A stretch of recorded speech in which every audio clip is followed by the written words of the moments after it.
എല്ലാവർക്കും മുത്തശ്ശി കഥയിലേക്ക് സ്വാഗതം. കൊച്ചുണ്ണിയുടെ കാര്യങ്ങൾ നമ്മളിങ്ങനെ കേട്ടുകൊണ്ടിരിക്കുകയാണ് അല്ലേ. ഏകദേശം നിർത്താറായി തുടങ്ങി. ഇന്നും അടുത്ത ആഴ്ചയും കൂടിയും പറഞ്ഞു കഴിഞ്ഞാൽ കഴിയും കൊച്ചുണ്ണിയുടെ അനുഭവങ്ങളും കഥകളും ഒക്കെ. ഇന്ന് ചെറിയൊരു കാര്യം നോക്കാം. ഒരിക്കൽ ഒരു പരദേശ ബ്രാഹ്മണൻ ഏവൂര് ഉള്ള അദ്ദേഹത്തിൻ്റെ അമ്മാവൻ്റെ അടുത്തേക്ക് വരാനായി പുറപ്പെട്ടു. അവിടുന്ന് ഒരു തമിഴ് ബ്രാഹ്മണൻ ഒരു ദിവസം സന്ധ്യ ആയപ്പോൾ അദ്ദേഹം ഒച്ചിറയെത്തി. അദ്ദേഹത്തിൻ്റെ കൈവശം കുറേ പൈസ, അന്നത്തെ കാലത്ത് 500 രൂപ വിലയ്ക്കുള്ള ആഭരണങ്ങൾ ഉണ്ടായിരുന്നു എന്നാണ് പറയുന്നത്. ഇന്നത്തെ പോലെ ഉള്ള രൂപയ്ക്ക് മൂല്യം ഇടിഞ്ഞിങ്ങനെ രൂപയ്ക്ക് മൂല്യം ഇല്ലാതെ ആയി അങ്ങനെ ഉള്ള കാലമല്ല. അന്ന് 1 രൂപ എന്ന് പറഞ്ഞാൽ നല്ല മൂല്യമുള്ള സമയമായിരുന്നു.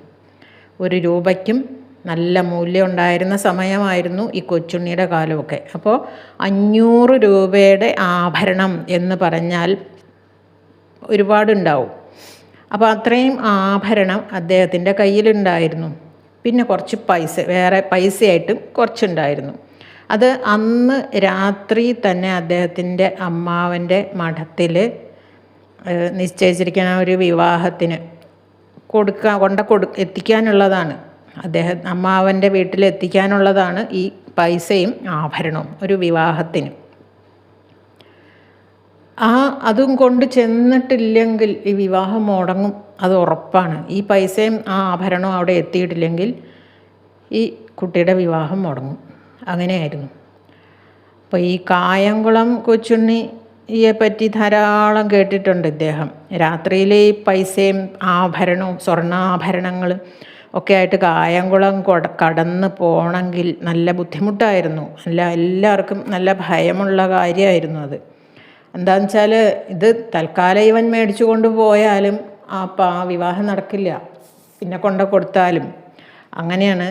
കൊച്ചുണ്ണിക്ക് അങ്ങനെയൊന്നുമില്ല. കൊച്ചുണ്ണി അത്യാവശ്യത്തിന് പൈസ വേണ്ടത് ഈ നടന്നു പോണവരോട് മേടിച്ചു കൊണ്ടുപോകും, പിന്നെ തിരിച്ചു കൊണ്ട് കൊടുക്കുകയൊക്കെ ചെയ്യും. പക്ഷേ അങ്ങനെ ആയാലും ഇത് നാളെ കിട്ടേണ്ട കാര്യമാണ്. നാളെ കല്യാണമാണെങ്കിൽ ഇന്ന് അവിടെ എത്തിക്കണം. അതാണ് പ്രശ്നം. ഇന്ന് രാത്രി അങ്ങനെ കടന്നു പോകുമ്പോൾ കൊച്ചുണ്ണി ഇത് ചോദിച്ചു മേടിച്ചാലും ഒക്കെ കൊണ്ടുപോയി കഴിഞ്ഞാൽ ബുദ്ധിമുട്ടാണ്. പിന്നെ തിരിച്ചു കൊണ്ട് കൊടുത്തിട്ട് കാര്യമില്ല. അങ്ങനെയാണ്. അപ്പോൾ അദ്ദേഹത്തിന് നല്ല ഭയം ഉണ്ടായിരുന്നു. പോവാതിരിക്കാൻ നിവൃത്തിയില്ല, കൊടുക്കാതെ പറ്റില്ല. ആകെപ്പാടെ ആ ബ്രാഹ്മണൻ എന്താ വേണ്ടതെന്ന് അറിയാതെയായി. ഏവൂര് മുതലായ ചില സ്ഥലങ്ങളിൽ അദ്ദേഹത്തിന് പരിചയക്കാർ ധാരാളം ഉണ്ടായിരുന്നു. അവരെ ആരെങ്കിലും വഴിക്ക് കണ്ടെങ്കിൽ ഒന്ന് കൂടെ കൂട്ടിക്കൊണ്ടുപോകാമായിരുന്നു എന്നൊക്കെ വിചാരിച്ചു. എന്തായാലും അദ്ദേഹം പുറപ്പെട്ടു. പണ്ടങ്ങളൊക്കെ ഈ ആഭരണങ്ങളൊക്കെ ഒരു ഭാണ്ഡത്തിൽ വെച്ച് മുറുക്കി കെട്ടി തോളത്തിട്ട് നേരെ നടന്നു. കുറേ വടക്കോട്ടങ്ങ് ചെന്ന് കഴിഞ്ഞപ്പോൾ വഴിയിൽ ഒരാൾ നിൽക്കുന്നുണ്ട്. സന്ധ്യ മയങ്ങി തുടങ്ങി. വലിയ ഇരുട്ടായില്ല, എന്നാൽ ഇരുട്ട് വീണ് തുടങ്ങി. അദ്ദേഹം ആ മനുഷ്യനോടൊന്നും മിണ്ടാതെ അയാളുടെ അടുത്തൂടെ അങ്ങോട്ട് കടന്നു പോയി. പേടിയുണ്ടായിരുന്നു. സന്ധ്യ മയങ്ങി തുടങ്ങിയ സമയത്ത് ഒരാൾ ഈ വഴിയിലിങ്ങനെ നിൽക്കണ കാണുമ്പോൾ പേടിച്ചു. കൊച്ചുണ്ണിയെ പറ്റി കേട്ടിട്ടേ ഉള്ളൂ, കണ്ടിട്ടില്ല. അത് കാരണം. അപ്പോൾ അദ്ദേഹം കുറച്ച് പരിഭ്രമിച്ച് അയാളെ കടന്നു അങ്ങ് പോയി. ബന്ധപ്പെട്ട് നടക്കുകയാണ്. രാത്രിയായി തുടങ്ങിയില്ലേ, അപ്പോൾ എത്രയും വേഗം അമ്മാവൻ്റെ അടുത്ത് എത്തണം, അതാണ് വിചാരം അദ്ദേഹത്തിൻ്റെ. അപ്പോൾ പിന്നീന്ന് നിൽക്കണ ആൾ വിളിച്ചു, ഹേ സ്വാമി, എവിടെ പോവുകയാണ് എന്ന് ചോദിച്ചു. അവിടെ നിൽക്കും, ഒരു കാര്യം പറയട്ടെ എന്ന് പറഞ്ഞു അവിടെ നിന്നിരുന്ന ആൾ. എന്നിട്ട് ഈ ബ്രാഹ്മണൻ്റെ അടുത്തേക്ക് ചെന്നു. അപ്പോൾ അദ്ദേഹം പറഞ്ഞു, ഞാനിങ്ങനെ ഏവൂരെന്ന് പറയുന്ന സ്ഥലത്തേക്ക് പോവുകയാണ്, എനിക്ക് ഇത്തിരി അത്യാവശ്യമുണ്ട്, സംസാരിച്ച് നിൽക്കാനൊന്നും നേരമില്ല കേട്ടോ എന്ന് പറഞ്ഞു. നടന്നു തുടങ്ങി. അപ്പം മറ്റേയാൾ, ഇപ്പം പോണത് ശരിയല്ല, ഇന്നിപ്പോൾ ഇവിടെ എങ്ങാനും കയറി കിടന്നിട്ട് രാവിലെ നേരത്തെ പോയാൽ മതി എന്ന് പറഞ്ഞു. അപ്പോൾ അതിനൊന്നും നിവൃത്തിയില്ല, എനിക്കിന്ന് തന്നെ അവിടെ എത്തണം അമ്മാവൻ്റെ അടുത്ത്, അല്ലാതെ പറ്റില്ല എന്ന് പറഞ്ഞു. അപ്പം മറ്റേയാൾ ചോദിച്ചു, കായംകുളം കൊച്ചുണ്ണിയെ പറ്റി കേട്ടിട്ടില്ലേ? നിങ്ങളുടെ ഭാണ്ഡത്തിൽ എന്താ എന്ന് ചോദിച്ചു. ഭാണ്ഡത്തിൽ സാരമായിട്ടൊന്നുമില്ല, 2-3 മുണ്ട് മാത്രമേ ഉള്ളൂ എന്ന് പറഞ്ഞു. അതല്ല, ഭാണ്ഡത്തിന് കുറച്ച് ഭാരമുള്ളതുപോലെയൊക്കെ തോന്നുന്നുണ്ടല്ലോ. ഏതായാലും ഈ സമയത്ത് ഒറ്റയ്ക്ക് പോവണ്ട എന്ന് ഈ നിൽക്കണ ആൾ, ആ റോഡിൽ നിന്നിരുന്ന ആളിങ്ങനെ പറയുന്നുണ്ട്. അതൊക്കെ ശരിയാണ്, ഞാൻ കേട്ടിട്ടുമുണ്ട് കൊച്ചുണ്ണിയെ പറ്റി, എന്നാലും എനിക്ക് പോവാതെ പറ്റില്ല.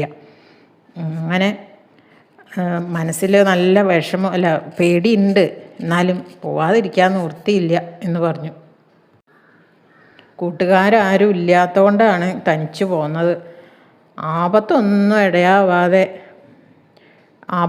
ഇടയാവാതെ എന്നെ ഏവോര് കൊണ്ട് ചെന്ന് വിടാൻ ഇതിക്കിൽ വല്ലോരം കിട്ടിയാൽ അവർക്ക് ഞാൻ എന്തെങ്കിലും കൊടുക്കായിരുന്നു എന്ന് പറഞ്ഞു. എനിക്കൊരു കൂട്ടിന് ആരെയെങ്കിലും ഒന്ന് കിട്ടിയാൽ ഞാൻ അവർക്ക് എന്തെങ്കിലും കൊടുത്തേനെ, ആരെയും കാണാനില്ല എന്ന് പറഞ്ഞു. അപ്പോൾ അങ്ങക്ക് ഏവൂര് എവിടെയാണ് പോവേണ്ടത് എന്ന് ചോദിച്ചു ഈ ആൾ. അപ്പോൾ ആ ബ്രാഹ്മണൻ പറഞ്ഞു, ആ ക്ഷേത്രത്തിൻ്റെ കിഴക്കേ നടയിലുള്ളൊരു മഠത്തിലേക്കാണ് എനിക്ക് പോവേണ്ടത് എന്ന് പറഞ്ഞു. അപ്പോൾ അയാൾ പറഞ്ഞു, ആ മഠത്തിലൊരു മൂത്തണ്ണാവി ഉണ്ടല്ലോ, അദ്ദേഹത്തിൻ്റെ ആരാ അങ്ങ് എന്ന് ചോദിച്ചു. അപ്പോൾ അവിടെയൊക്കെ പരിചയമുള്ള ആളാണ് എന്ന് മനസ്സിലായി. അപ്പോൾ അതെൻ്റെ അമ്മാവനാണ്, നിങ്ങൾ അദ്ദേഹത്തെ അറിയോ എന്ന് ചോദിച്ചു. ഞാനറിയും, അദ്ദേഹം നല്ലൊരു മനുഷ്യനാണ്, എൻ്റെ പേരിൽ അദ്ദേഹത്തിന് വളരെ വാത്സല്യവുമുണ്ട് ആ അമ്മാമൻ്റെ അടുത്തേക്കല്ലേ പോണത് എന്ന് ചോദിച്ചു. അപ്പോൾ എന്നാൽ എനിക്ക് ആ അമ്മാവനെ പരിചയമുണ്ട് എന്ന് ഇയാൾ പറഞ്ഞു. അപ്പോൾ ആ ബ്രാഹ്മണന് കുറച്ച് സമാധാനമായി. എന്നാൽ നിങ്ങൾക്ക് എൻ്റെ പേരിൽ അമ്മാവനോട് വാത്സല്യം ഉണ്ടെങ്കിൽ എന്നോട് ഇത്തിരി വാത്സല്യം നിങ്ങൾക്ക് തോന്നണ്ടേ? എനിക്കിവിടെ എങ്ങും ആരെയും പരിചയമില്ല. നിങ്ങൾക്കൊക്കെ ഈ ദിക്കിൽ നല്ല പരിചയം ഉണ്ടെങ്കിൽ എൻ്റെ കൂടെ ഒരാളെ ചട്ടം കെട്ടി വിട്ടാൽ എനിക്ക് വലിയ ഉപകാരമായിരുന്നു. കൂടെ പോരണ ആൾക്ക് ഞാൻ വല്ലതും കൊടുക്കും ചെയ്യാം എന്ന് പറഞ്ഞു. അപ്പോൾ അയാൾ ചോദിച്ചു, എന്താ കൊടുക്കുക, എന്ത് കൊടുക്കും എന്ന് ചോദിച്ചു. 4 ചക്രം കൊടുക്കാം എന്ന് പറഞ്ഞു. ഈ ചക്രം എന്ന് പറഞ്ഞാൽ എത്രയാണ് എന്ന് എനിക്കറിയില്ല, എത്ര രൂപയാണ്, പണ്ടത്തെ ഒരു കണക്കാണ് ചക്രം എന്നുള്ളത്. അച്ഛനൊക്കെ പറഞ്ഞു കേട്ടിട്ടുണ്ട് എന്നല്ലാതെ ഒരു ചക്രം എത്ര പൈസ അല്ലെങ്കിൽ എത്ര രൂപ എന്നുള്ളത് ഇപ്പോൾ നമുക്ക് അറിയാൻ വഴിയില്ല. ആരോടെങ്കിലും പഴയ ആൾക്കാരോട് ചോദിച്ച് മനസ്സിലാക്കാം. അപ്പോൾ 4 ചക്രം കൊടുക്കാം എന്ന് പറഞ്ഞു.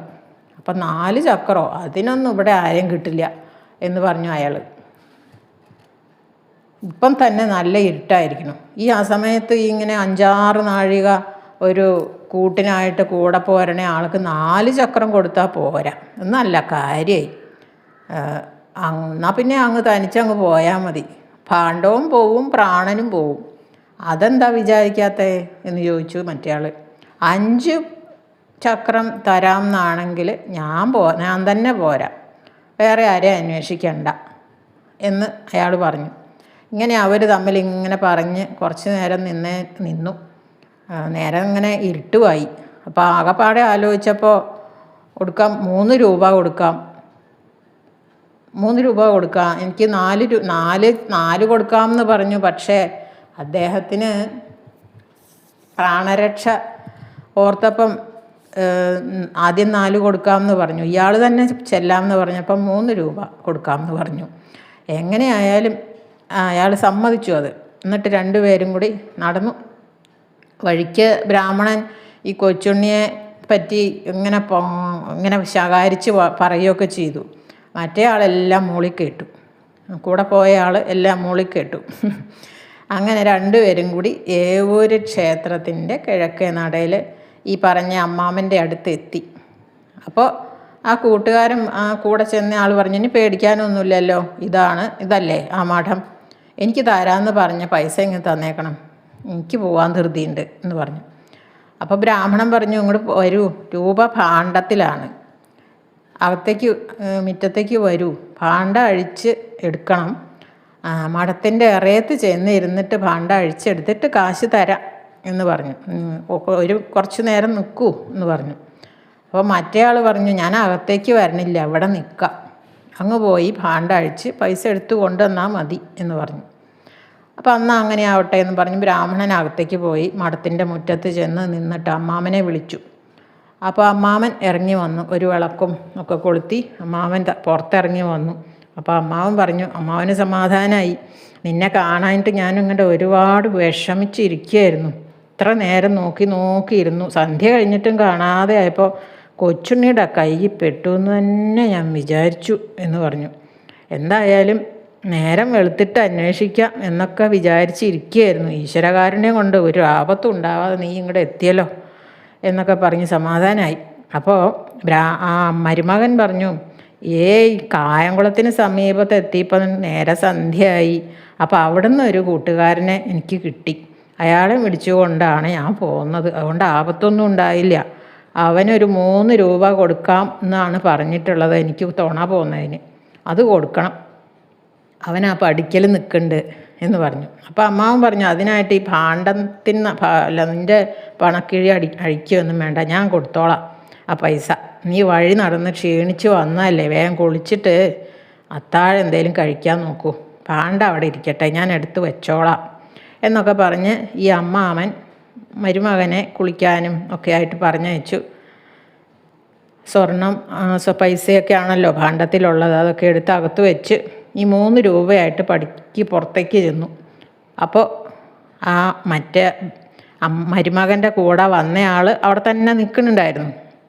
ആ ആൾ ഈ അമ്മാവനെ കണ്ടപ്പോൾ തന്നെ കാൽക്കൽ വീണ അവിടെ നമസ്കരിച്ചു. ഇതെന്താ പറ്റിയതെന്ന് അറിയാതെ ഈ അമ്മാവൻ ആ മനുഷ്യൻ്റെ മുഖത്തേക്ക് സൂക്ഷിച്ചു നോക്കി. രാത്രിയല്ലേ, വിളക്കൊന്നിങ്ങനെ അടുപ്പിച്ച് പിടിച്ചിട്ടൊന്ന് സൂക്ഷിച്ചു നോക്കിയപ്പോൾ അമ്മാവൻ ആളെ പിടികിട്ടി. ഇത് നമ്മുടെ കൊച്ചുണ്ണിയല്ലേ, നീയാണോ എൻ്റെ മരുമകനെ ഇവിടെ കൊണ്ടുവന്ന് വിട്ടത് എന്ന് ചോദിച്ചു. അപ്പോൾ ആ കൊച്ചുണ്ണി പറഞ്ഞു, അതേ എന്ന് പറഞ്ഞു. ഒരുപാട് സന്തോഷമായി, നീ ചെയ്ത ഉപകാരത്തിന് 3 അല്ല 300 തന്നാലും മതിയാവില്ല. നീ കാണാനിടയാവാതെ അവൻ ആ മമ്മതിൻ്റെ മറ്റേ കയ്യിലോറ്റ പെട്ടിരുന്നെങ്കിൽ അവൻ്റെ കഥ കഴിഞ്ഞു പോയേനെ. അതിനൊന്നും ഇടയാവാത്തത് ഞങ്ങളുടെ ഭാഗ്യമാണ്. എന്നാ 3 രൂപ പോരെങ്കിൽ എത്രയാണ് വേണ്ടതെന്ന് വെച്ചാൽ അത് തരാം, അത്രയും തരാം എന്ന് പറഞ്ഞു.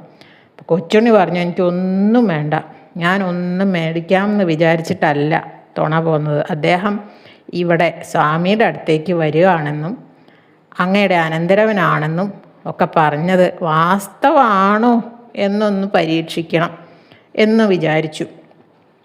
അദ്ദേഹം ഒരാൾക്ക് എന്തെങ്കിലും കൊടുക്കാം എന്ന് പറഞ്ഞാൽ അത് കൊടുക്കണ ആളാണോ, അല്ല കാര്യം കഴിയുമ്പം പറ്റിച്ച് വാതിലടച്ച് അകത്തിരിക്കണ ആളാണോ എന്നൊക്കെ ഒന്ന് അറിയാം എന്നൊക്കെ വിചാരിച്ചിട്ട് ഞാൻ ഇങ്ങനെ കൂടെ പോകുന്നതാണ്.